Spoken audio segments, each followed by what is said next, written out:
கலைஞர் அவர்கள் ஆட்சி நடத்தியப்போ ஸ்காட்லாந்துக்கு ஈடா இருந்துச்சு நம்ம காவல்துறை. சமூக வலைதளங்களில் தான் நம்ம பாக்குறது இல்லையா? திராவிட மாடல் அரசானது இன்று இந்தியாவுக்கே வழிகாட்டக்கூடிய அரசாக இருக்கிறது. முட்டாள்தனமான மன்னனுக்கும் இந்த அரசுக்கும் ஏதாவது வேறுபாடு இருக்கிறதா என்று கேட்கிறேன். ரொம்ப கேவலமாக போய்விட்டது. அந்த அறிவார்ந்த வாதங்கள் இல்லை. ஒரு காலத்தில் ராஜாஜி இங்கே இருந்தார், காமராஜர் இருந்தார், எவ்வளவு பெரிய தலைவர்கள் இருந்தார்கள். தமிழ்நாட்டுக்கே இன்னும் 500 ஆண்டுகளுக்கு 2 அறிஞர்கள் தான் உண்டு. ஒன்று ராஜாஜி, இன்னொன்று ஜெட்டு கிருஷ்ணமூர்த்தி. அவ்வளவு பெரிய அறிஞர். நான் 25 வயதாக இருக்கிற போது ராஜாஜியை சந்திக்கின்ற வாய்ப்பினை வாழ்க்கையில் ஒரு முறை பெற்றேன். அப்பொழுது காங்கிரஸ் நகர காங்கிரஸ் கமிட்டி தலைவராக இருந்தேன். சின்ன பையன்களை எல்லாம் அப்பொழுது முன்னுக்கு கொண்டு வந்தார்கள். அப்பொழுது காமராஜை பார்த்து விட்டு ராஜாஜி வீட்டுக்கு போனோம். ராஜாஜி வீட்டுக்கு போனால் வெள்ளைக்காரங்களோடு பேசி கொண்டிருந்தார். வாசலுக்கு நேரே பசுலுல்லா ரோட்டில் ஊஞ்சலில் உட்கார்ந்துருந்தார். அங்கிருந்து பார்த்தால் வாசலில் இருக்கின்ற எங்களை தெரியும். நாங்கள் 2-3 பேர் போயிருந்தோம். ஒரே ஒரு போலீஸ்காரர் இருந்தான். கவர்னர் ஜெனரலாக இருந்தோ அவர் வீட்டில் ஒரே ஒரு போலீஸ்காரன் இருந்தான். அவன் அதை பற்றியெல்லாம் கண்டுகொள்ளவில்லை. அந்த முரளி என்று கல்கியில் இருக்கிறவர் வந்தார். என்ன என்று கேட்டார். ராஜாஜியை பார்க்க வேண்டும். என்ன ராஜாஜியை பார்க்க வேண்டுமோ? குழந்தை வாங்க போகிறது மாதிரி சாதாரணமாக சொல்கிறேன். அதெல்லாம் அப்பாயின்மெண்ட் வாங்கிக்கின்னு தான் பார்க்கணுன்னா. அப்பாயின்மெண்ட் வாங்கி பார்க்குறதுங்கிறதே அப்போ தான் நான் வாழ்க்கையில் முதலாகவே கேள்விப்பட்டேன். அதுக்கு முன்னாடி காமராஜ் வீடு தொடர்ந்து கிடக்கு. நாங்கள் போய் உட்காந்துக்குவோம். அப்புறம் அவர் வருவார், எலும்பி சம்பளத்தை கொடுப்போம். அப்புறம் என்னப்பா அப்படிம்பார். ராஜாஜி சொன்னோன்னே அப்படின்னு நாங்கள் போகிறேன். நீ உன் நம்பரை கொடுத்துட்டு போ, நாளைக்கு ஃபோன் பண்ணுறேன், நாளைக்கு உனக்கு அப்பாயின்மெண்ட் ஃபிக்ஸ் பண்ணி தரேன். என்ன ஐயா, நாங்கள் போட் மெயிலுக்கு போனோம். ஓ, எல்லாம் முடிவு பண்ணிக்கிட்டு தான் வந்திருக்கியா ராஜாஜியை பார்க்க என்று சொல்லி விடமாட்டேன் என்று சொல்லிவிட்டான். நாள் போக மாட்டேன் என்று சொல்லிவிட்டான். இந்த வெள்ளைக்காரர்கள்லாம் போன பிறகு ராஜாஜி அங்கிருந்து எங்களை பார்த்தார். பிறகு அவர்களை வர சொல்கின்றார். நான் கிட்டத்திலே போய் கும்பிட்டேன். அவர் காதை காட்டி கிட்டத்திலே வந்து பேசு என்று சொன்னார். அவர் பக்கத்திலே ரொம்ப நெருக்கமாக நின்று கொண்டு நான் பேசினேன். அவர் இந்த பக்கம் ஊஞ்சலில் இப்படி இருக்கிறார், நான் இப்படி பக்கத்தில் நின்று பேசுகிறேன். என்னுடைய இடது தோளிலே அவருடைய வலது கையை வைத்து கொண்டார். 20 மணித்துள் என்னோடு பேசி கொண்டிருந்தால் அந்த கையை எடுக்கவே இல்லை. ஒரு பெண்ணுடைய ஸ்பரிசத்தை விட சுகமானது அது. அப்புறம் கேட்டார் என்ன ஏது என்று வரிசையாக கேட்டுக்கொண்டே வந்தார். அதில் சுவையானது என்ன என்றால், நான் உங்களுடைய சுயராஜ்யாவை படிப்பேன் என்று சொன்னேன். சொன்னவுடன் ரொம்ப மகிழ்ச்சி, நீ எல்லாம் படித்தால் நல்லது என்று சொல்வார் என்று எதிர்பார்த்து அப்படி சொன்னேன். புரிகிறதா என்று கேட்டார். புரிகிறதா?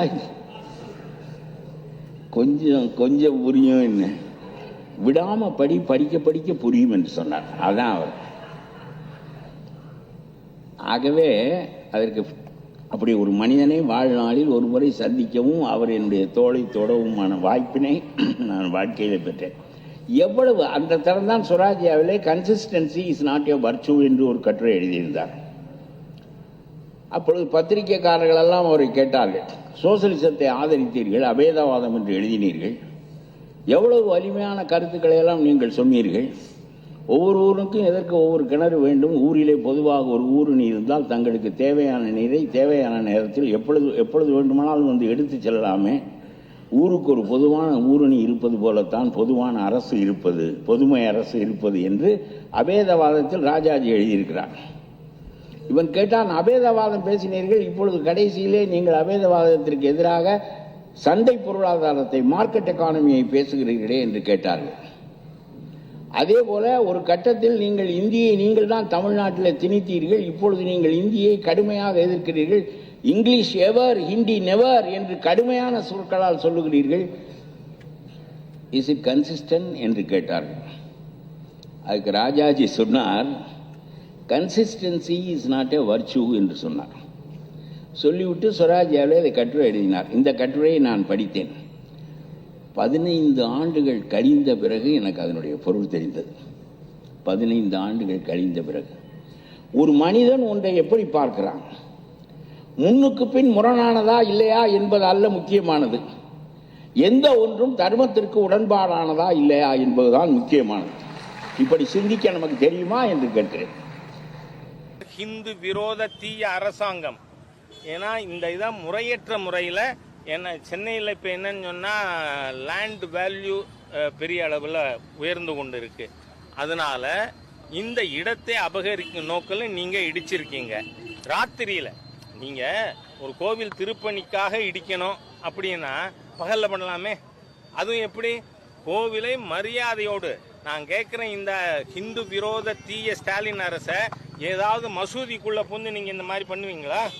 இந்த கோவிலுக்கு ஆண்டு வருமானம் 1,11,349 ரூபா வருதான். அதுக்கு கணக்கை கொடுன்னு கேட்குறேன் நான். நீ உன் ரிட்டர்ன் ஆர்டரில் கொடுத்துருக்க, அதுக்கு கணக்கு கொடு. ஆகவே இது என்னன்னா திட்டமிட்ட ரீதியில் ஹிந்து மதத்தை அழிக்கும் தீய எண்ணம் தான் ஸ்டாலின் அரசாங்கத்துக்கு இருக்கு. அதனால தான் இதை நீ இடிச்சிருக்க. ஏன்னா நீ இவ்வளவு வருமானம் வருதுன்னு கொடுத்துருக்கிய, அதுக்கு கணக்குங்க. ஆகவே ஒரு திருட்டு கூட்டம், ஒரு டிபார்ட்மெண்ட்னு சொல்லிக்கிட்டு அறநிலைத்துறைன்னு சொல்லிக்கிட்டு பண்ணிக்கிட்டு இருக்கீங்க. ஆகவே நீங்க ஒன்று, இந்த கோவிலை அத்துமீறி இடிச்சிருக்கிறதுக்கு அரசாங்கம் உடனடியாக மன்னிப்பு கேட்கணும். சேகர் பாபு, நீங்க உங்க சின்ன எசமான நான் கிறிஸ்தவர், நான் காதலித்து மணந்த என் மனைவி கிறிஸ்தவர் அப்படின்னு சொன்ன உடனே உங்களுக்கு ஆர்வ மிகுதியால அல்லேலுயா கோஷம் போட்ட ஹிந்து விரோதி தானே இந்த சேகர் பாபு. நான் ஒன்றும் நடக்காத சொல்லலை. அவர் சொல்றார் அவங்க சின்ன எசமா, சின்னவரா அது எனக்கு தெரியல, சின்னவரா பெரியவரான்னு. அவர் சொல்றாரு நான் கிறிஸ்தவர், நான் காதலித்து மணந்த என் மனைவி கிறிஸ்தவர். அது மாத்திரம் இல்ல, அதுக்கப்புறம் ஒரு வருஷம் கழிச்சு இப்ப ஸ்டேட்மெண்ட் கொடுத்திருக்கார், I am a proud Christian. ஏண்டா அது மதவாதம் கிடையாதா? நான் இப்ப H Raja I am a proud ஹிந்துன்னு சொன்னேன்னா பாரு ராஜா மதவாதியா இருக்கான். உமானந்தன் சொன்னாங்கன்னா பாருங்க உமானந்தன் மதவாதியா இருக்காருன்னு. ஆனா அவர் சொன்னார் deputy chief minister, is deputy chief minister, அவர் சொல்றாரு I am a proud Christian. ஆகவே இது கிறிஸ்தவ மிஷினரிகளின் அழுத்தத்தின் கீழ் நடக்கின்ற அரசாங்கம்னு சொல்றேன் நான். அதனால தான் இந்த வேலை பண்றீங்க, அதனால தான் ஹிந்து கோவிலை அபகரிக்கிறீங்க. நீங்க இதுவா முறையா பண்றதா இருந்தா பாலாலயம் பண்ணி அந்த விக்கிரம் இங்க இருக்கணும், அதுக்கு பூஜை நடக்கணும் டெய்லி. இது என்ன உங்க இஷ்டத்துக்கா? நீ மசூதிக்குள்ள சர்ச்சுக்குள்ள போய் இந்த மாதிரி பண்ணுவியா? அரசு புறம்போக்கில் கோயம்பேடு மாஸ்க் இருக்கு. அது மாத்திரம் இல்ல, இன்னைக்கு பேராவூர்னிலிருந்து இப்ப காலையில பேசினாங்க, அங்க இருக்கிற விநாயகர் கோவில் ரோடுக்கு பக்கத்துல இருக்காது, ஆனா ரோட்டுக்கு நடுவுல ஈவேரா சிலை இருக்கு. நீ அந்த சிலை அங்க இருக்கலாம்னா இந்த கோவில் அங்க இருக்கலாமா இல்லையா? என்னங்கடா அயோக்கியத்தனம் பண்றீங்கன்னு கேக்குறேன் நான். முழு அயோக்கிய கும்பல், ஹிந்து விரோத தீய சக்திகள் இன்னைக்கு தமிழ்நாட்டில் ஆட்சியில் இருக்கு. இந்த திருட்டு டிபார்ட்மெண்ட் அறநிலையத்துறையை அபாலிஷ் பண்ணணும். ஏன்னா இவர்கள் அநாகரிகமானவர்கள், திருட்டு கூட்டம்.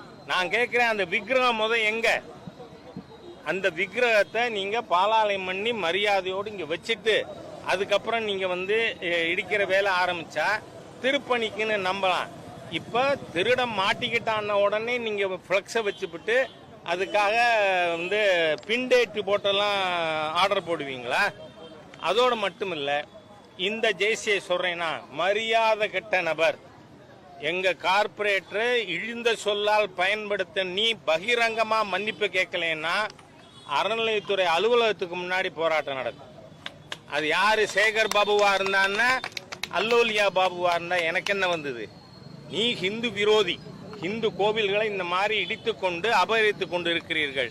ஏன்னு சொன்னா 2021 சுபோமோட்டோ கேஸ், அதுல justice Mahadevan and justice Adikesavalu, அதுல அரசாங்கத்தினுடைய அறநிலைத்துறையினுடைய வழக்கறிஞர் கார்த்திகேயன் ஓப்பனா அபிடவிட் கொடுத்திருக்கார். அந்த அபிடவிட்ல 900க்கும் மேற்பட்ட கோவில்கள் டோட்டலி டைலாபிடேட்டட், 900க்கும் மேற்பட்ட நம்பர் பார்ஷியலி டைலாபிடேட்டட். நான் கேட்கிறேன், அந்த அபிடவிட்ல அரசாங்கத்துறை அறநிலைத்துறை கொடுத்திருக்கின்ற வாக்குறுதி என்ன? நாங்கள் உடனடியாக இந்த